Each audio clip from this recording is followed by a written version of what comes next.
नमस्कार। Super India news TV में आपका स्वागत है। मैं हूं राजेश आर्य। आइए देखते हैं आज का मुख्य समाचार यानी विशेष समाचार। बात युद्ध की हो रही है। युद्ध चल रहा है रूस और यूक्रेन के बीच, जिसमें खलनायक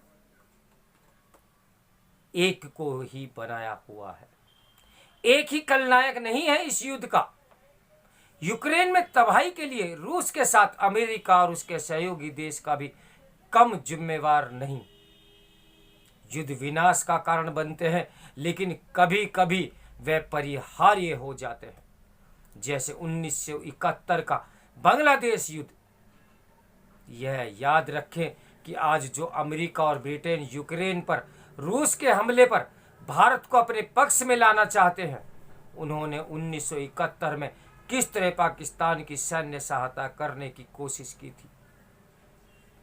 इन दिनों अमेरिका एवं उनके साथी देश और इन देशों के का अधिकांश मीडिया पुतिन को खलनायक साबित करने में जुटा हुआ है। निसंदेह यूक्रेन पर रूस के हमले का समर्थन नहीं किया जा सकता। इस हमले ने यूक्रेन में तबाही मचाने के साथ विश्व शांति और विश्व अर्थव्यवस्था को गंभीर खतरे में डाल दिया है। लेकिन कल्पना करें कि यदि चीन कल को बांग्लादेश को अपना प्रभाव में लेकर वहां अपने सैन्य अड्डे बनाने लगे, तो क्या यह भारत को स्वीकार होगा? क्या चीन की ऐसी किसी पहल पर भारत को यह कहते हुए बांग्लादेश पर हमला कर देना चाहिए कि एक समय तो यह हमारा ही हिस्सा था? इस कल्पना से बाहर निकलकर इस यथार्थ को देखें कि चीन गुलाम कश्मीर यानी हमारे भूभाग पर गलियारा बना रहा है। क्या इसके चलते पर भारत को वहां हमला कर देना चाहिए? इसमें संदेह नहीं कि यूक्रेन एक संप्रभु राष्ट्र है, लेकिन उसे रूस की सुरक्षा चिंताओं की अनदेखी नहीं करनी चाहिए थी। किसी भी देश की सुरक्षा केवल उसके भौगोलिक स्थिति पर ही नहीं, बल्कि उस पूरे क्षेत्र पर निर्भर करती है। इसी कारण भारत श्रीलंका, मालदीव, नेपाल जैसे देशों को चीन के चंगुल से बचाने की कोशिश कर रहा है।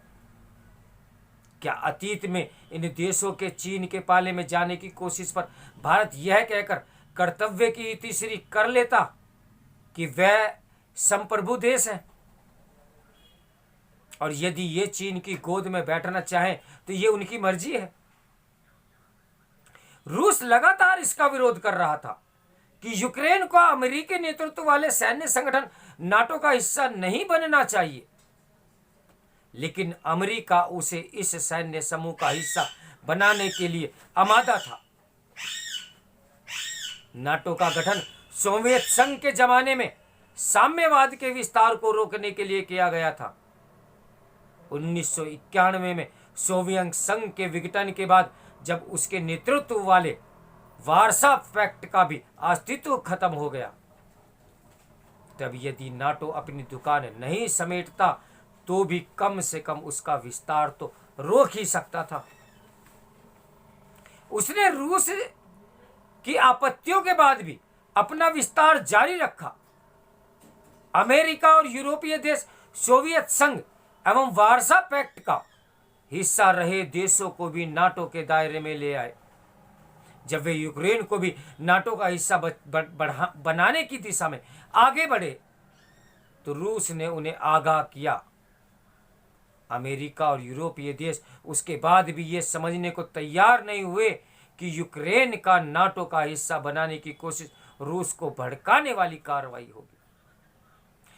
आखिर रूस की सुरक्षा चिंताओं को समझने के बजाय अमेरिका और यूरोपीय देश यूक्रेन को न केवल सैन्य मदद देने में लगे हुए हैं, बल्कि उसकी सेनाओं के साथ संयुक्त युद्ध अभ्यास भी करने में लगे हुए हैं। ऐसे 2 सेना अभ्यास पिछले साल जून और सितंबर में हुए।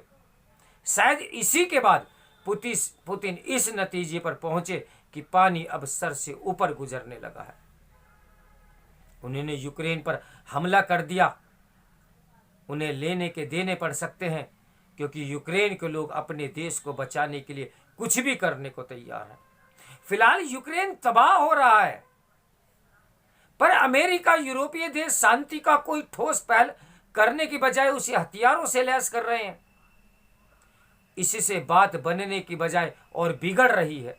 लगता है अमेरिका यूरोप को अपनी हथियार निर्माता कंपनियों के हितों की चिंता अधिक है। अमेरिका ने पुतिन को तानाशाह करार दिया,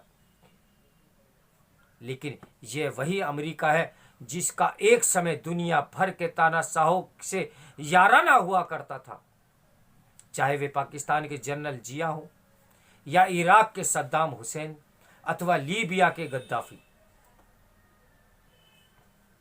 जब सद्दाम अमेरिकी हितों की पूर्ति में बाधक बनने लगे तो अमेरिका और उसके साथ ही पश्चिमी मीडिया को इराक में जनसंहार हथियारों का जखीरा दिखा।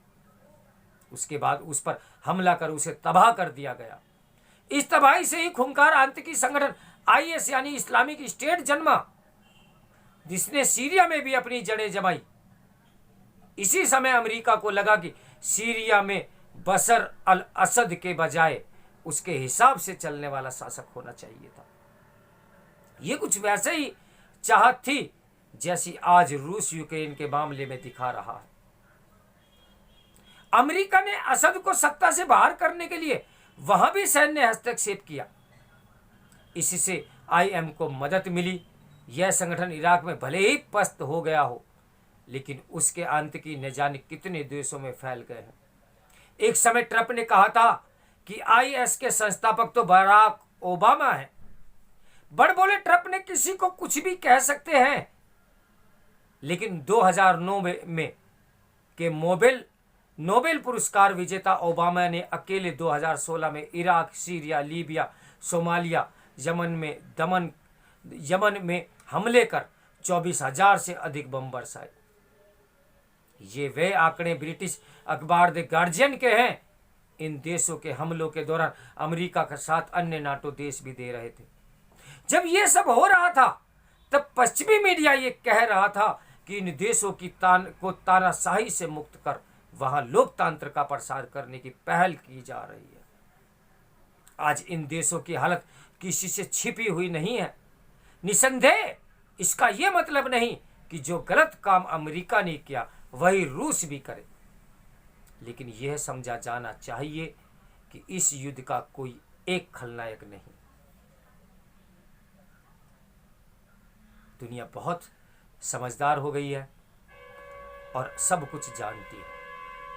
इस समाचार के लेखक हैं बहुत बड़े अखबार के एसोसिएट एडिटर राजीव सचान जी। तो मेरे साथ बने रहिए सुपर इंडिया न्यूज़ टीवी की ब्रेकिंग न्यूज़ के लिए। नमस्कार, मैं हूं राजेश आर्य।